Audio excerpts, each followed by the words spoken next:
This story is a metaphor for climbing the corporate ladder. And you may be thinking that the rollerblades are a little goofy. But just last year, people were selling other people digital copies of monkeys to try and get ahead. So, rollerblades are really not that far-fetched. And who doesn't like a little speed in their life? So, rollerblades it is. But just remember that everyone struggles to get job interviews, so try not to get too discouraged. Good luck.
Hey, welcome to your first job interview. I know it can be a little nerve-wracking, but just relax and do your best. You're sure to get the job.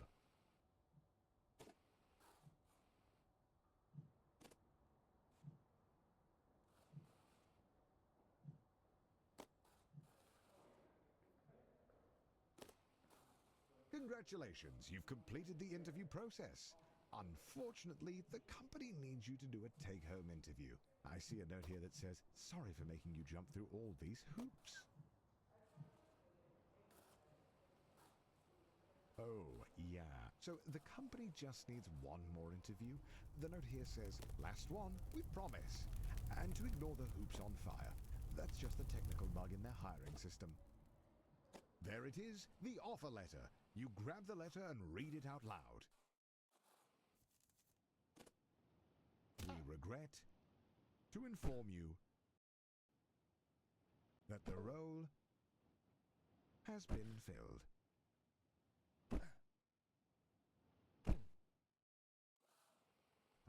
Going back to square one always stings, but you're not alone. This happens to everyone at some point in their lives. Luckily, your mom says that your Uncle Gerald has a friend who can hook you up with a job at their warehouse. I know it's your birthday, but the company saves money when the new hires do their training on Saturday nights. So, it's time to get to work.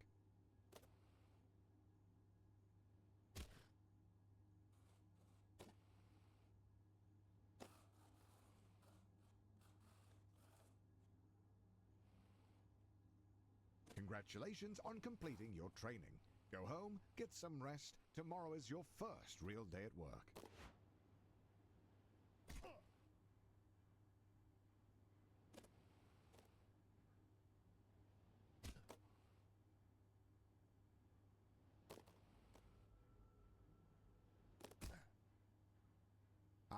Your first day. And look how big the warehouse is. Think of all the room for productivity. There are absolutely no downsides to working in such a massive open building with no railings or safety structures. None whatsoever.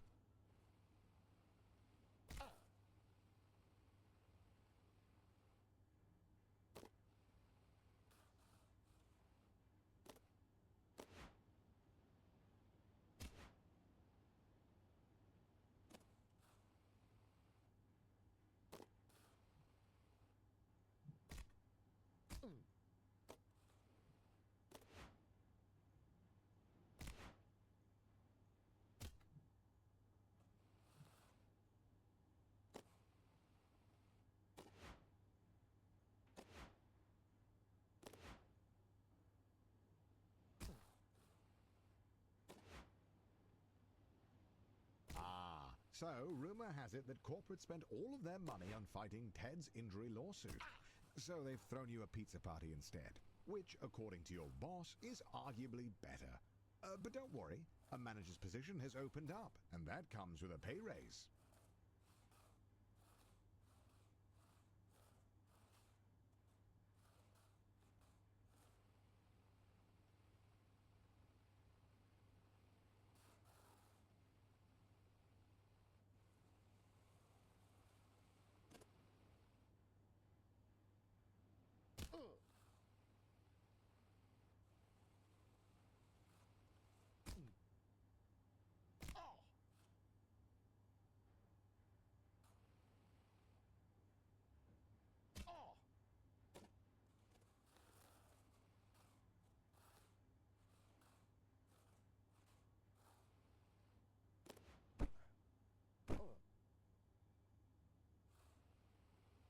Oh, to be young and naive.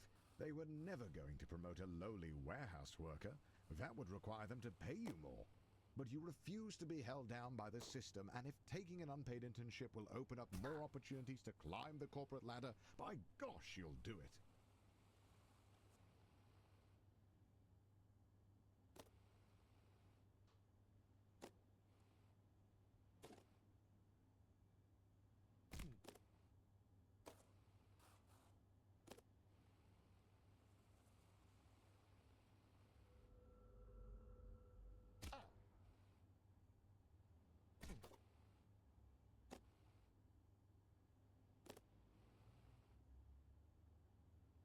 Your mom walks into your room with a letter.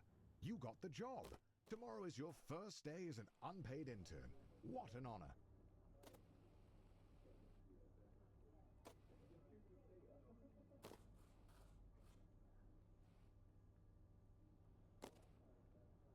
This training is absolutely essential. Daryl needs his coffee to be piping hot.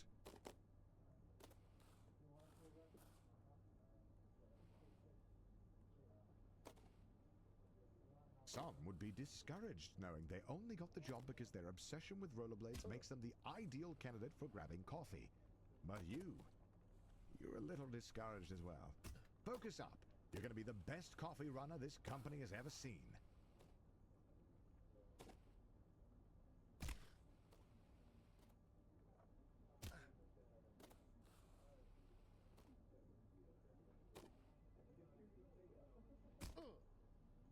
Dan likes his coffee as strong as his investment portfolio, and if you want to be on Dan's good side, you better figure this out.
Congratulations, you've finished training. Now the real work begins. Your boss Bill has his office on the first floor and seems like a really nice guy. Great taste in coffee too. Hopefully you can really impress him with your grind set.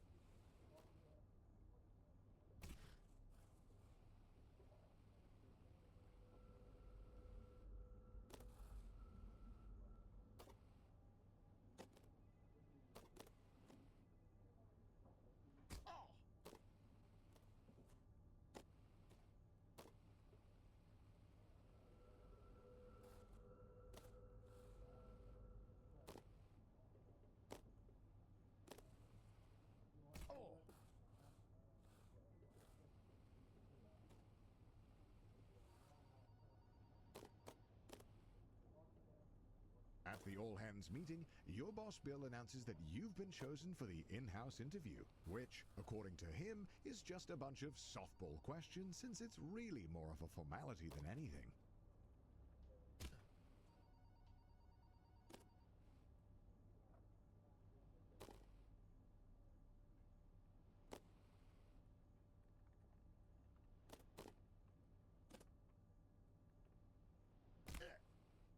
You show up to the interview looking your best. Bring on the softball questions. Question 1. What's your biggest weakness? Question 2. Where do you see yourself in 5 years?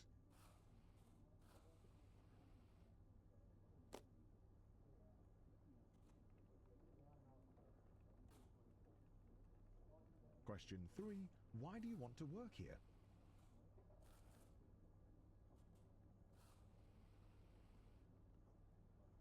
Last question. Calculate the IBNR estimate for the last fiscal year using a credibility-weighted combination of the Stain and Bullman and chain ladder methods given a selected credibility factor of 0.6.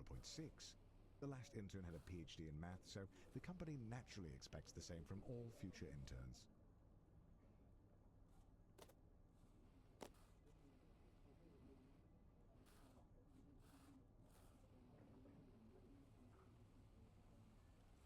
You did it! The job is yours. And as you watch the other interns get fired one by one, you can start to taste the prestige of being a junior financial analyst.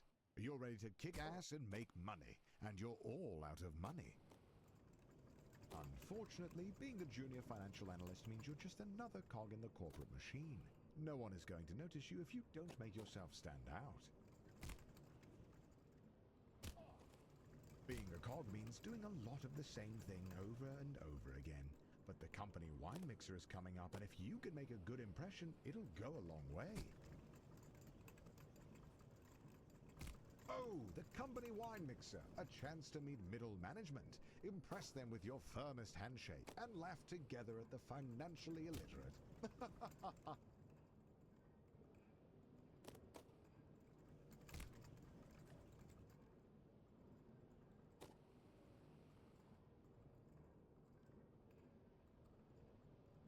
After spinning your wheels for a year, you finally get invited to the company mixer. Rubbing shoulders with middle management has you inspired. You want to be one of them. What does a middle manager even do? Well, nobody knows. But they get paid more than you, and that's a good enough reason.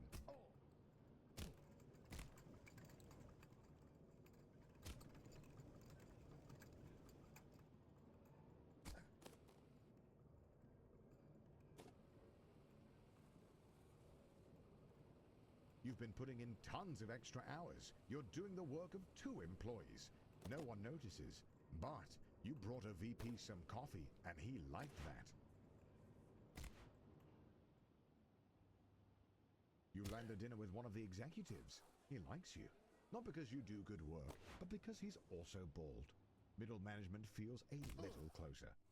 You land the perfect handshake in the hallway. It echoes across the floor. It's the talk of the office for a week. This is the kind of thing that gets you promoted.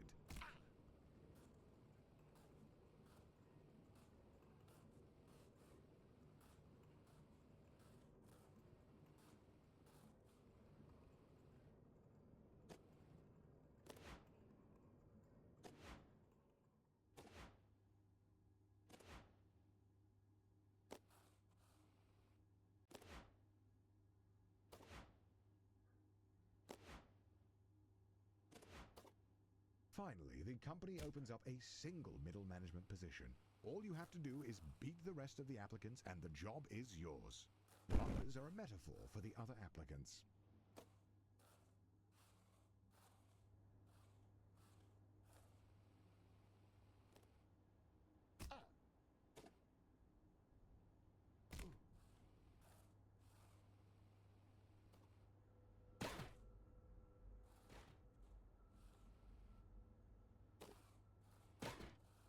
The second round of interviews cuts out 90% of the applicants. The herd has been thinned out, and you're still standing strong.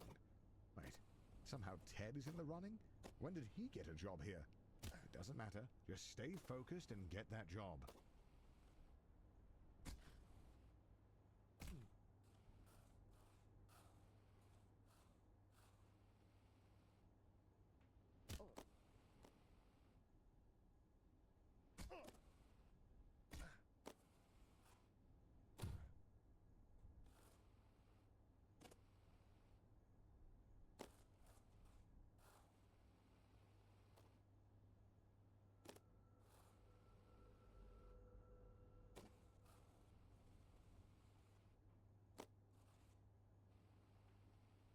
After months of grueling interviews, corporate dinners, endless schmoozing, you find a letter on your desk. One of the two positions is yours. They created another position for Ted. His uncle is a VP. The prestige of middle management. You're assigned a team of juniors, a huge pay raise, and your own office with a view. Not that office. Don't be ridiculous. Oh, and by the way, if your team's earnings drop to the bottom 30%, you'll be fired. Welcome to middle management. No one really knows what you do here, and in fact, no one really knows how to get promoted. Progressing at this stage of your career feels like a confusing maze with no clear path forward.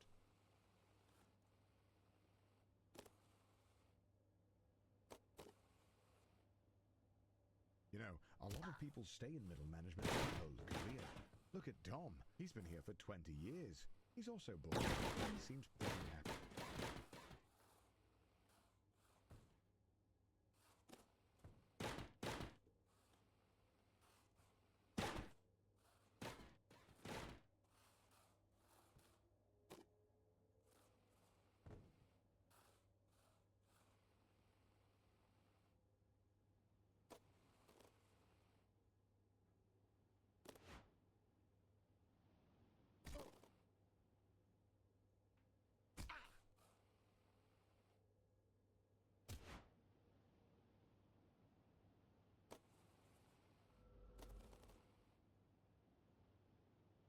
You ask your boss about career advancement, but he tells you that with the current budget, you'll have to put a pin in it until after they can get their ducks in a row trying to accelerate profits and maximize shareholder value in the long term.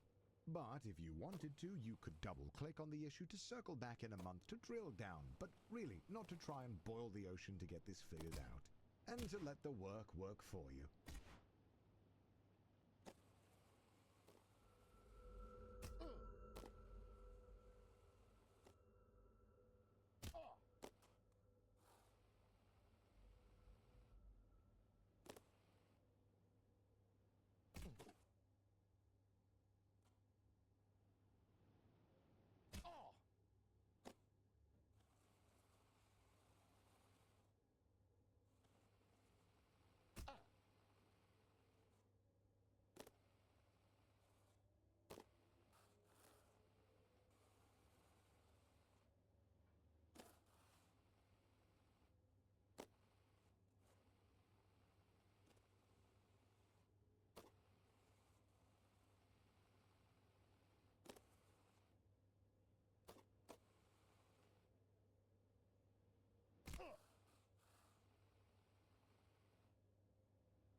calls you with a job offer, but you have to decide right now. Ah!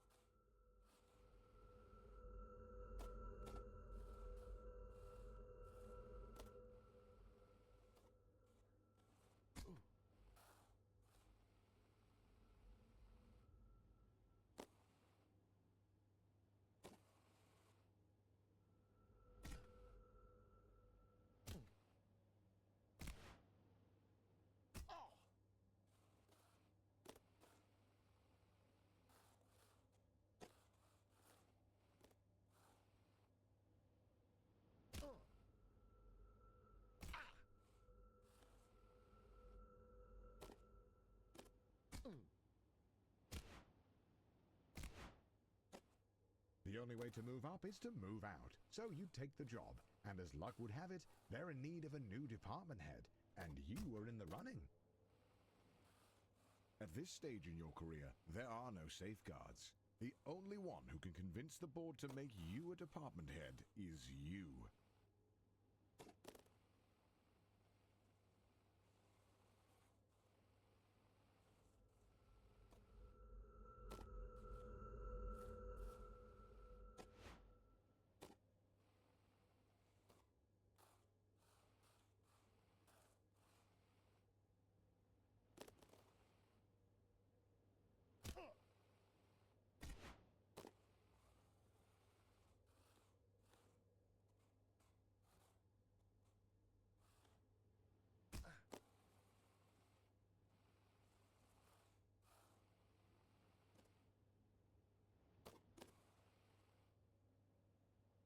You thought getting this promotion was performance-based, but it's not.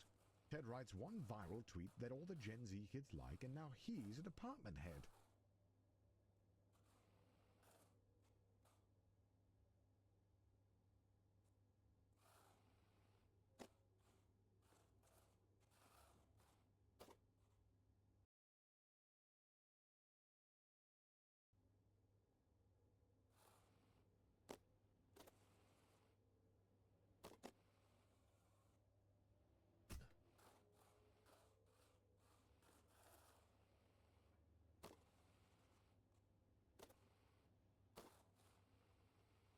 You hear about the Doinkler portfolio.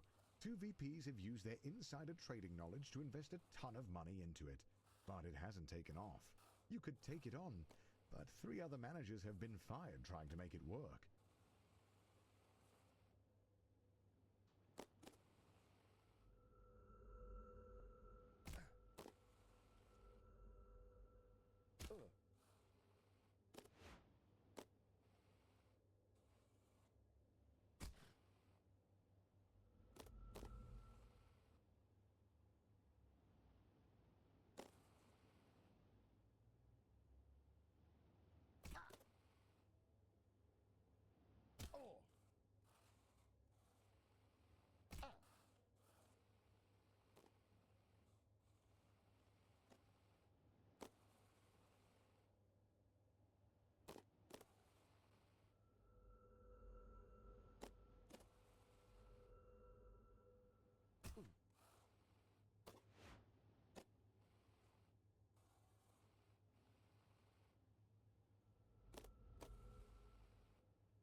You are desperate to become a department head and decide to take on the Doinkler portfolio. If you pull it off, you'll secure 2 votes from the board. If you don't, you'll be fired.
did it!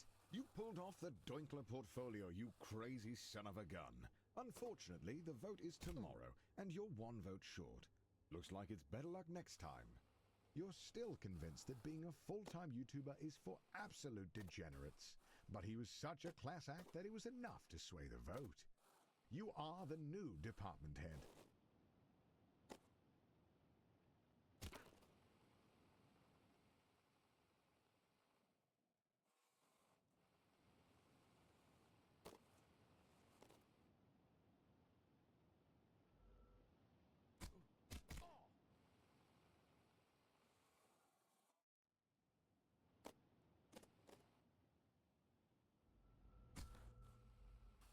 Welcome to upper management. You're making more money than you could ever have dreamed of. You drive a fancy car, fancy blades, fancy suit. But if you thought that you would be working less, you'd be wrong.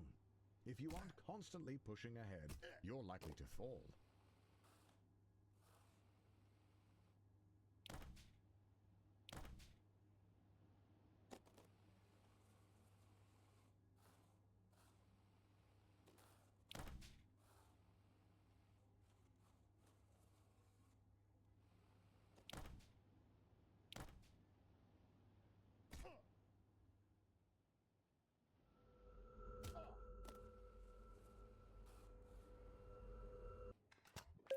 The grind set. Welcome back to the grind set. Today we have a lot going on, so let's get to a bit of housekeeping. First up, we've been doing this a lot lately. We have a brand new podcast co-host. I'd like you to meet PJ. Hey, what's up, everybody? More importantly, we also have a new course that's available right now. Narrated by yours truly, PJ. And we have a brand new studio. This time, drumroll please, on a yacht. I spent my life savings to help fund it. You see, if you don't have a yacht in your arsenal of financial tools, you are missing out. The secret they don't tell you, other business owners won't respect you if you play by the rules. Yup. They won't respect you if you're too afraid to throw away your employees' money Yup. on luxury items that return no value. Wait. The only way to earn the respect you deserve is if you're willing to think outside the box, and more importantly, outside the reach of authorities Wait, what? on international waters. If you want to learn more, you can pre-order our new 7-part course, Yachts, the Crypto of the Sea. No, seriously, dude. That was literally my life savings.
Rumors are swirling that a rival company's leadership team is under investigation for embezzlement. If all goes well, they'll be arrested, and the company will need a new set of VPs.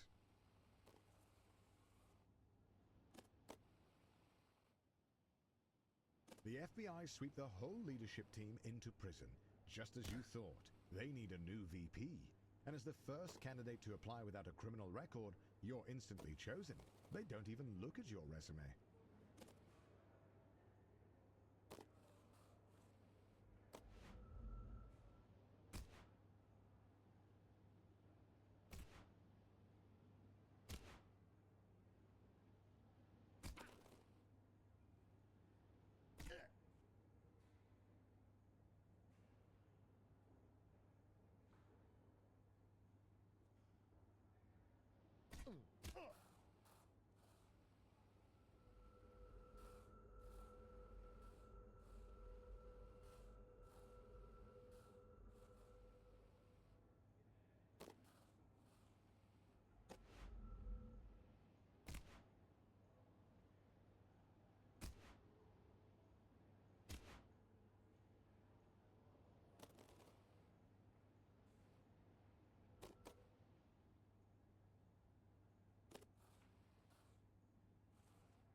Being a VP at a large company puts you in the top 0.01%.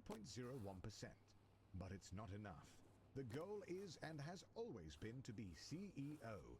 You have no idea how, but all you know is that you need to keep grinding.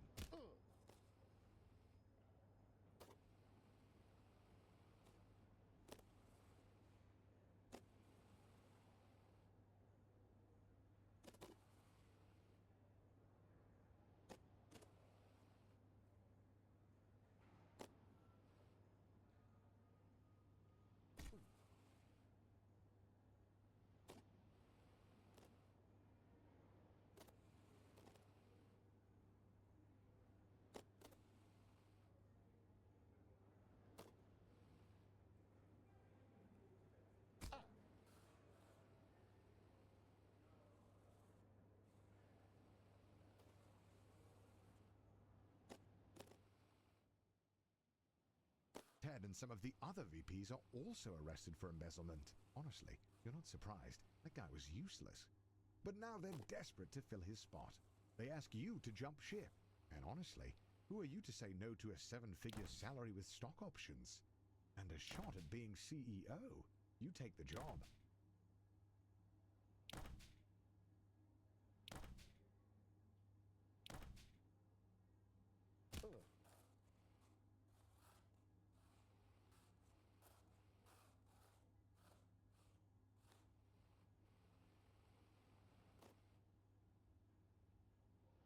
You make a change to the company. It's bold, it's risky. AAA stocks inside AA bonds with chip bond stock bond chips is something no one would ever dream to do. But you did, and the board likes that.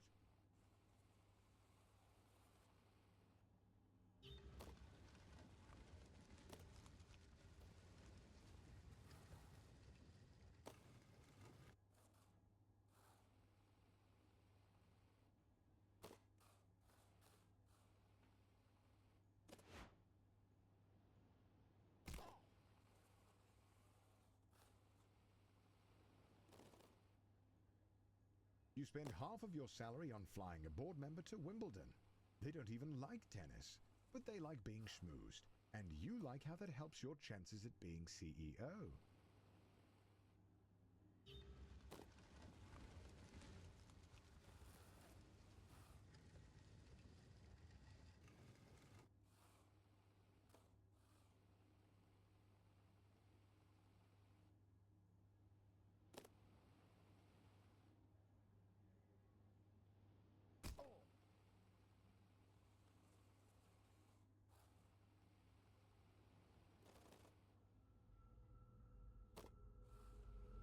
The economy is in a downturn, and the company is losing money hand over fist, except for your department. Buying and shutting down companies to create customers for your job hunting app is really working.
The CEO of your old company is considering retirement.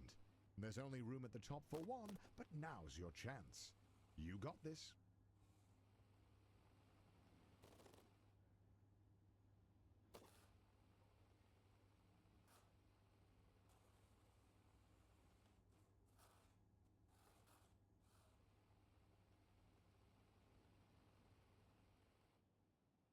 Just before the CEO of your old company retires, he gets arrested for embezzlement. But you've been schmoozing the board of directors for years, taking on hard portfolios, buying dinners at the country club, and turning a blind eye to embezzlement.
All of your hard work has finally paid off. The board of directors have voted, and you are appointed the CEO. The journey is over. There really is nowhere else to go. Congratulations on beating Get to Work.